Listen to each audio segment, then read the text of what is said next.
आप सभी भाई बहनों का आध्यात्मिक ज्ञानात्मक चैनल की ब्रेकिंग आध्यात्मिक न्यूज ज्ञान कक्षा में एक बार फिर स्वागत है। आज की चर्चा दो शब्दों को लेके है, श्रीमान और श्रीमती, और इन दोनों ही शब्दों के कुछ भावार्थ रूपी स्थितियों पर आज प्रकाश डालने जा रहे हैं। क्योंकि कुछ दिन पहले हमारी धर्मपत्नी और धर्मपति पर एक साधारण सी चर्चा हुई थी, जबकि धर्मपति तो एक साधारण बोलचाल में होता नहीं। तो उससे संबंधित किसी भाई बंधु का प्रश्न आया था। उस प्रश्न का उत्तर देते देते ही मेरे मन में ये श्रीमान श्रीमती का कुछ एक प्रेरणा सी जगी। तो उसी शब्दों के अंतर्गत ही आज हम इस शब्दों पर थोड़ा प्रकृति के 3 गुणों की स्थितियों से संबंधित चर्चा रखने जा रहे हैं।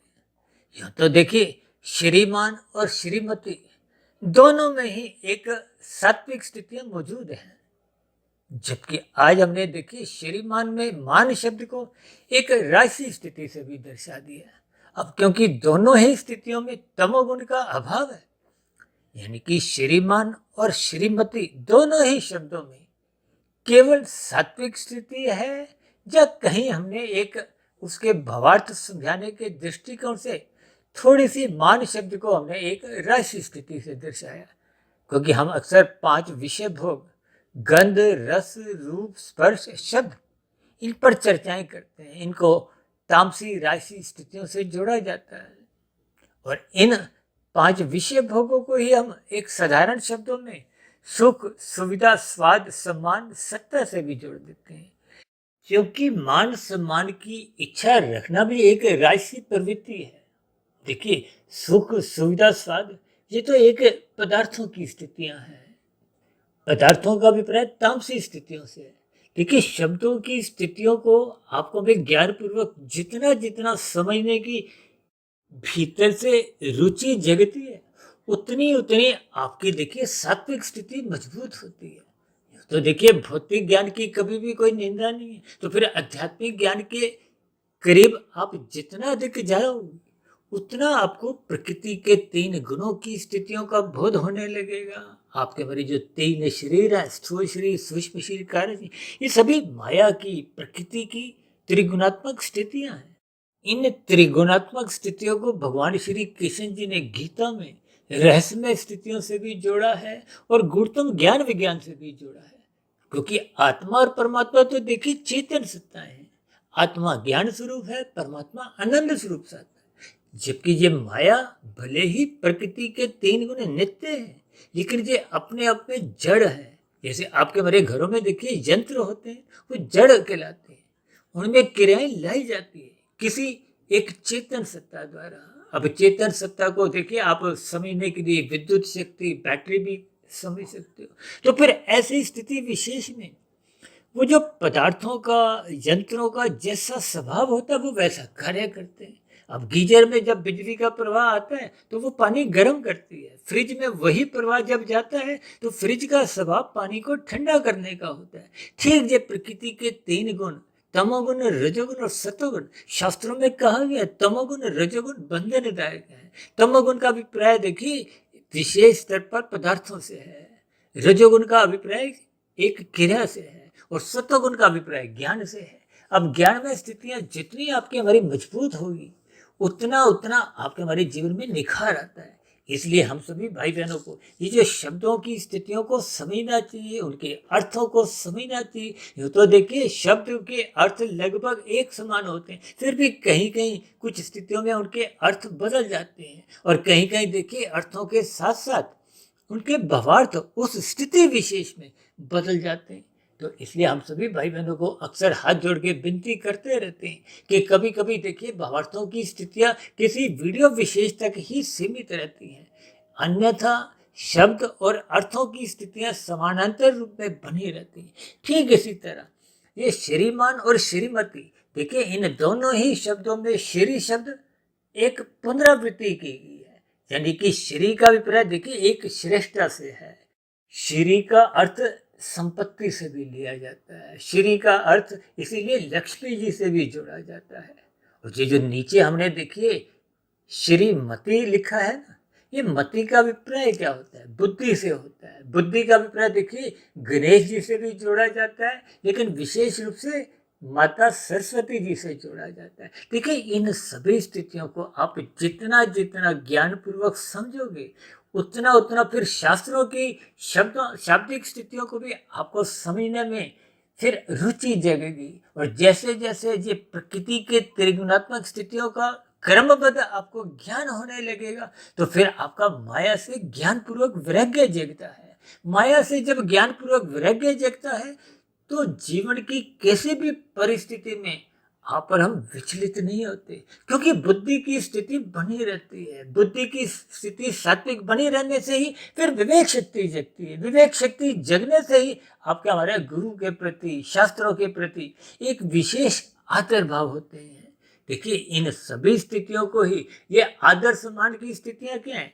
यही तो मान सम्मान की स्थितियां हैं। देखिए हम अक्सर बार बार कहते हैं ना, अपने से बड़ों का मान रखो, उनको सम्मान दो। देखिए मान का अभिप्राय ये है, जब आप और हम अपने कर्तव्यों का पालन करते हैं, गुरु को आदर सम्मान देते हैं, शास्त्रों का आदर सम्मान करते हैं, ब्रह्म मुहूर्त में उठने विषय से इन सभी स्थितियों का कर्मबद्ध ज्ञान होने लगता है, तो ये सभी स्थितियां आपको हमें परमात्मा के सम्मुख करती हैं। क्योंकि श्री के साथ मान शब्द लिखा है, इसलिए आज हमने मान शब्द को देखिए एक रस स्थिति से जोड़ा है। यानी कि ये मान का अभिप्राय एक विशेष स्तर पर आदर भाव की स्थिति से है, जो कि समाज में सभी मनुष्य चाहते भी हैं और हमें एक दूसरे को आदर सम्मान देना होता है। इस मान को आप शिष्टाचार से भी समझ सकते हो। यूं तो देखिए श्रीमान का मतलब महानुभाव से होता है, एक सभ्य स्थिति से होता है। इन सभी स्थितियों को देखिए आपको भी ज्ञान पूर्वक समझना चाहिए। यानी कि आपको हमें समाज में रहते हुए सभी मनुष्यों का एक आदर भाव के दृष्टिकोण से मान सम्मान रखना चाहिए, क्योंकि श्रीमान में ही हमने मान को थोड़ी राष्ट्रीय स्थिति से दर्शाया है। इसके पीछे का जो मेरा अपना एक व्यक्तिगत मानना है, देखिए जैसे महिलाओं में एक भाव की एक शक्ति विशेष रूप से प्रधान मानी गई है, जबकि पुरुषों में एक तर्क बुद्धि प्रधान होती है। इसीलिए सापेक्ष दृष्टिकोण से पुरुषों में सम्मान पाने की एक भूख सहज ही समाज में दिखती है। इसी के फलस्वरूप ही आज मैंने इस वीडियो में मान शब्द को ही मैंने एक थोड़ी राशि स्थिति इसीलिए दर्शाई है। देखिए ये सभी स्थितियां कुछ अर्थों के रूप में, कुछ भावार्थों के रूप में आपको हमें समझनी चाहिए। तो देखिए श्री का अभिप्राय मैंने कहा ना श्रेष्ठता की स्थिति से है, और आदर सम्मान की स्थितियां देखिए एक शिष्टाचार की स्थिति है। और दूसरी विशेष बात, ये जो श्रीमान श्रीमती की जो एक स्थितियां हैं, देखिए शादी से पूर्व लड़की को इस नाम के साथ तो कुमारी लगता है, जबकि शादी हो जाने के बाद ही श्रीमती शब्द का प्रयोग होता है। जबकि पुरुषों के साथ कुछ ऐसा बदलाव नहीं आता। ये सभी एक समाज में एक परिवार में स्थितियां चलती आ रही हैं। इसलिए तो हम बार बार कहते हैं शब्दों के अर्थ और भावार्थ को तर्क पूर्वक और अर्थ पूर्वक समझना चाहिए। ये समझ की जो एक स्थितियां हैं, यही तो देखिए आपके हमारी एक सात्विक बुद्धि है।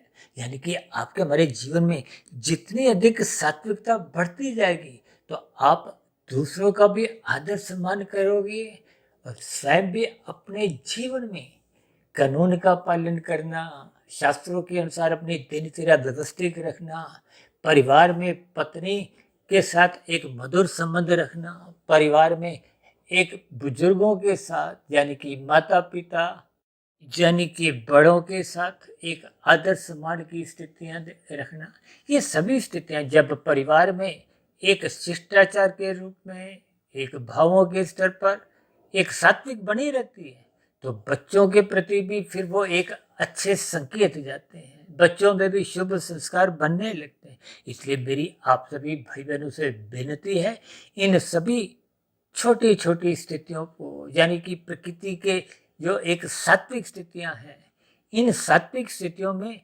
आपको हमें अपना जीवन आदर पूर्वक, सम्मान पूर्वक, एक शिष्टाचार के दायरे में रहते हुए धार्मिक जीवन जीना चाहिए। ये धार्मिक जीवन जीने से ही आपके हमारी आध्यात्मिक उन्नति के दरवाजे देर सवेर खुलते हैं, यानी कि आपके हमारे जीवन में फिर वो आध्यात्मिक स्थितियां बनने लगती हैं।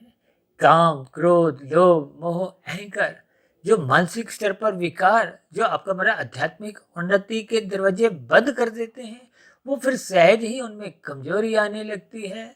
तो फिर सहज ही आध्यात्मिक उन्नति की ओर मनुष्य का जीवन सहज ही अग्रसर होने लगता है। यानी कि समाज के जो मुख्य दो स्तंभ हैं, श्रीमान और श्रीमती। देखिए, कुछ दिन पहले हमने एक आश्रम के ऊपर चर्चा करते हुए ब्रह्मचर्य, गृहस्थ, वानप्रस्थ और संन्यास की स्थितियों पर कुछ चर्चा रखी थी। यानी कि ये श्रीमान और श्रीमती की स्थितियां का संबंध तो देखिए गृहस्थ जीवन से है। जब गृहस्थ जीवन सात्विक होगा तो सभी स्थितियां आपके हमारे जीवन में सात्विक बनना आरंभ हो जाती हैं, और सात्विक स्थितियों में मनुष्य पाप कर्मों से भी बचा रहता है और यथासंभव उसकी आध्यात्मिक उन्नति की दिशा की ओर चलने की एक प्रवृत्ति बनी रहती है। तो ऐसी सभी शुभ स्थितियां, सात्विक स्थितियां आपके हमारे जीवन में भी बने। इन्हीं शुभकामनाओं के साथ चर्चा विशेष को अब यहीं विश्राम देते हैं। कल सुबह फिर मिलते हैं ब्रह्म मुहूर्त ज्ञान उपदेश कक्षा में। तब तक आप अपने आध्यात्मिक मित्र सुधीर भाटिया फकीर को इजाजत दें। आप सभी भाई बहनों को बहुत बहुत शुभ रात्रि। और सात्विक स्थितियां मजबूत करने के लिए, अपने पारिवारिक संबंधों में एक सात्विकता लाने के लिए, ब्रह्म मुहूर्त में उठने के लिए मेरी ओर से बहुत बहुत शुभकामनाएं। फिर भी चर्चा संबंधित कोई बात आपको अच्छी नहीं लगी हो, कोई आपके मतभेद हो, या आपके मन में कोई प्रश्न उठ रहा हो, तो नीचे दिए गए कमेंट्स बॉक्स पर आपके प्रश्नों का, आपके सुझावों का, और यदि मेरी कही गई बात आपको कोई बुरी लगी हो तो आपकी शिकायतों का भी नीचे दिए गए कमेंट्स बॉक्स पर या प्रश्नोत्तर ज्ञान कक्षा में सदा ही स्वागत है। अब चर्चा विशेष को यहीं विराम देते हैं। आप सभी भाई बहनों का इस चर्चा विशेष को ध्यानपूर्वक, धैर्यपूर्वक सुनने के लिए बहुत बहुत धन्यवाद।